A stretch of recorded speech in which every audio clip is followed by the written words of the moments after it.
Hello guys, আজকের recipe নরম তুলতুলে রসে ভরা চষি পিঠে। দুধ চষি পিঠে তো অনেক খেয়েছো বন্ধুরা, তবে একবার এইরকম নতুন পদ্ধতিতে চষি পিঠে বানিয়ে খেয়ে দেখো। 100% গ্যারান্টি দিয়ে বলতে পারি মুখে স্বাদ লেগে থাকবে। আর যাদেরকে বানিয়ে খাওয়াবে তারা রেসিপি জানতে চাইবে। বাই দ্য ওয়ে, আমি শম্পার ইউটিউব চ্যানেলে তোমাদের সবাইকে ওয়েলকাম। আশা করি আমার আজকের এই রেসিপিটি তোমাদের ভালো লাগবে, আর ভালো লাগলে লাইক কমেন্ট শেয়ার করে আমার সাথে থেকো, আমার পাশে থেকো। চলো দেখে নেওয়া যাক আজকের রেসিপি। দেখো বন্ধুরা, আমি একটা গ্যাসে কড়াই বসিয়ে দিয়েছি, তাতে দিয়ে দিচ্ছি আমি 1 বাটি সুজি।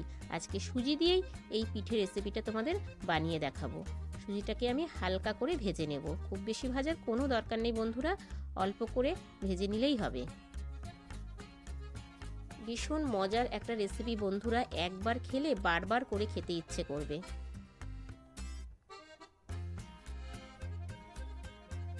দেখো সুজিটা আমার প্রায় ভাজা হয়ে গেছে। এবার আমি এতে দিয়ে দেবো 2 বাটি দুধ। বাটি মেপে আমি 1 বাটি সুজি নিয়েছি, তাই বাটি মেপে আমি 2 বাটি দুধ দিয়ে দেবো। আর দুধ দিয়ে সুজিটা জাল দিলে এর টেস্ট কিন্তু অনেকটা বেড়ে যায় বন্ধুরা। এবার আমি এটাকে একটা ডো করে নেব। দেখতে থাকো, রেসিপিটা ভীষণ ভালো লাগবে। এই দেখো বন্ধুরা, তবে এই সময় গ্যাসের আঁচটা কিন্তু একদম কমিয়ে দেবে। আস্তে আস্তে জাল দিয়ে একটা ডো করে নিতে হবে। গ্যাসের ফ্লেমটা জোরে দিলে কিন্তু সুজিটা তলায় বেশি করে লেগে যাবে, আর সুজিটাও সিদ্ধ হবে না। এই দেখো বন্ধুরা, ডোটা কিন্তু আমার রেডি হয়ে গেছে। ডোটা আমি এবার একটা থালার মধ্যে নিয়ে নেব। এই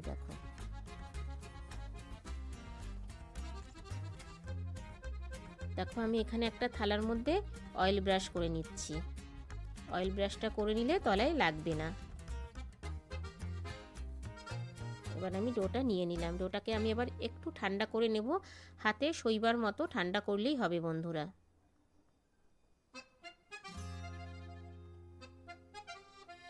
একটু ছড়িয়ে দেব।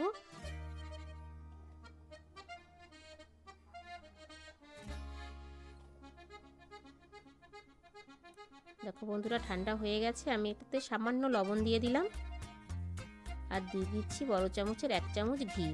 ঘিটা দিয়ে মাখলে পরে হাতের মধ্যে লেগে যাবে না বন্ধুরা, খুব সুন্দরভাবে মাখাটা হবে, আর টেস্টও মানে অনেক বেশি হবে। এই দেখো, এইভাবে ভালো করে মেখে নিতে হবে।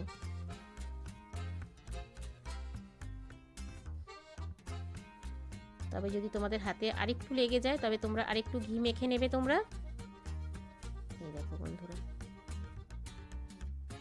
এইভাবেই আমি পুরোটা মেখে নেব। এই দেখো, মাখা আমার হয়ে গেছে, তোমাদেরকে দেখিয়ে দিচ্ছি। দেখো বন্ধুরা, একদম কিন্তু দানা দানা ভাবটা নেই, মাখাটা এতটাই সুন্দর হয়েছে। ঠিক এইভাবেই তোমরা মেখে নেবে। এবার আমি সাইড করে রেখে দিলাম। এবার হাতে সামান্য ঘি মেখে এবার তোমাদেরকে চষিটা করে দেখাচ্ছি। অল্প অল্প করে নিয়ে ঠিক এইভাবে চষিটা পাকিয়ে নিতে হবে। এই দেখো বন্ধুরা, একটু সময় নিয়ে চষিটা পাকিয়ে নিতে হবে।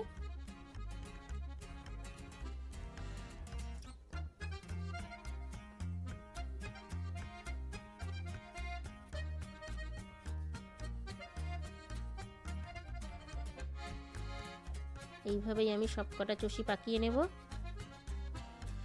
খুব সহজেই কিন্তু হয়ে যায় বন্ধুরা, আর সম্পূর্ণ ভিডিওটা দেখার অনুরোধ রইল।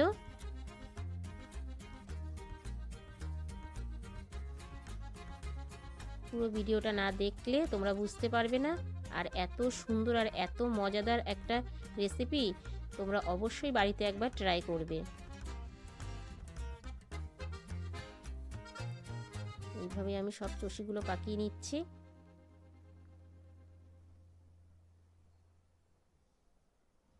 এই দেখো বন্ধুরা, চষিগুলো কিন্তু আমার সব পাকানো হয়ে এসছে।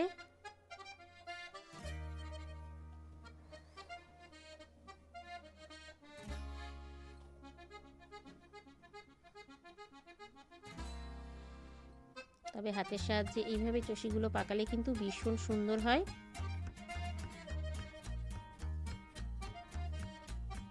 দেখো বন্ধুরা, সব কটা চষি আমার পাকানো হয়ে গেছে। দেখতেই পাচ্ছ কত সুন্দর লম্বা লম্বা হয়েছে। এই দেখো তোমাদের সামনে থেকে দেখাচ্ছি বন্ধুরা, কত সুন্দর হয়েছে। এবার আমি আবারও একটা কড়াই বসিয়ে দিলাম গ্যাসে, দিয়ে দিচ্ছি রিফাইন তেল।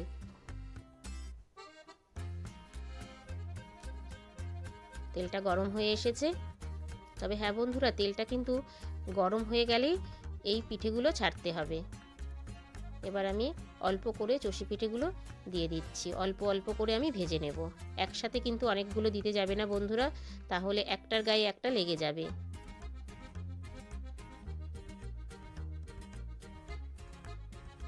এই দেখো, এবার আমি ঝাঁঝরি দিয়ে তুলে নেব। দেখতে পাচ্ছ কত সুন্দর ভাজাটা হয়ে গেছে।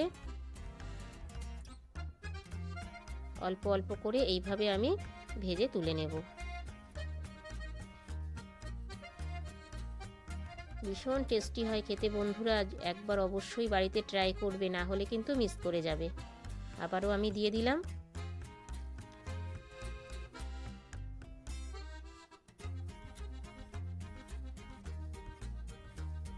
একটু নাড়িয়ে চাড়িয়ে দিচ্ছি।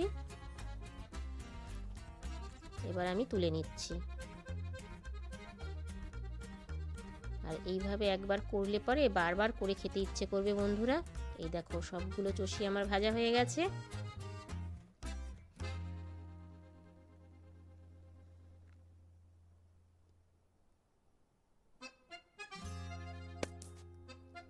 এবার আমি একটা ফ্রাই প্যান বসিয়েছি, এতে দিয়ে দিচ্ছি 1 বাটি চিনি। তবে আমি সম্পূর্ণ বাটিটা মাপ করে করছি, তোমরা বাড়িয়ে বা কমিয়ে নিতে পারো। যেহেতু 1 বাটি চিনি দিয়েছি, তার জন্য 1 বাটি জল দিয়ে দিলাম। দিয়ে দিলাম আমি 4টে এলাচ মুখ ফাটিয়ে। এবার আমি ভালো করে চিনিটা গলিয়ে নেব। এই দেখো বন্ধুরা, চিনিটা কিন্তু গলে এসছে।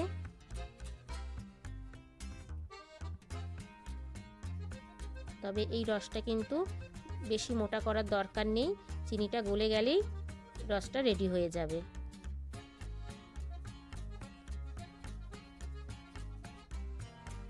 এবার আমি গ্যাসের ফ্লেমটা একদম কমিয়ে আমি এই ভাজা চষি পিঠেগুলো দিয়ে দিচ্ছি।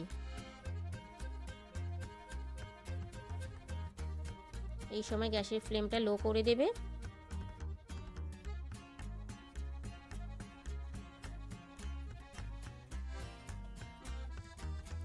এবার ভালো করে আমি একটু মিশিয়ে নেব।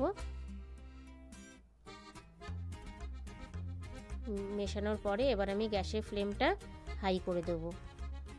এই দেখো,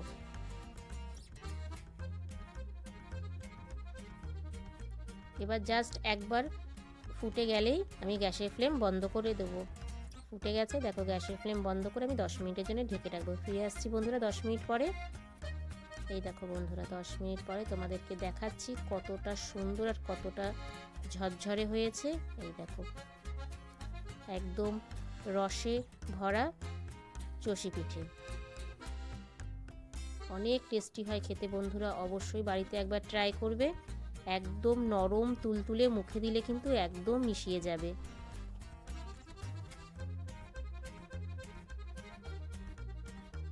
এই দেখো বন্ধুরা, আর ওপর থেকে আমি একটু কাঠবাদাম ছড়িয়ে দিয়েছি গার্নিশের জন্যে। তা বন্ধুরা, আমার আজকের এই পিঠে রেসিপিটা কেমন হয়েছে ছোট্ট একটা কমেন্টস করে জানিও, কারণ তোমাদের ছোট্ট ছোট্ট কমেন্টস আমাকে ভিডিও করতে অনেক বেশি উৎসাহ দেয়। বাই দ্য ওয়ে, এতক্ষণ দেখছিলে শম্পার ইউটিউব চ্যানেল। আবার দেখা হচ্ছে তোমাদের সাথে নেক্সট কোনো নতুন রেসিপিতে। ততক্ষণের জন্য টাটা, বাই বাই। সবাই ভালো থেকো, সুস্থ থেকো। আর যদি আমার চ্যানেলে নতুন ভিজিট করে থাকো, আমার চ্যানেলটাকে সাবস্ক্রাইব করে পাশে থাকার বেল আইকনটা অল করে দিও। যখনই আমি নিত্য নতুন ভিডিও আপলোড দেবো তোমাদের কাছে পৌঁছে যাবে। Thank you for my watching.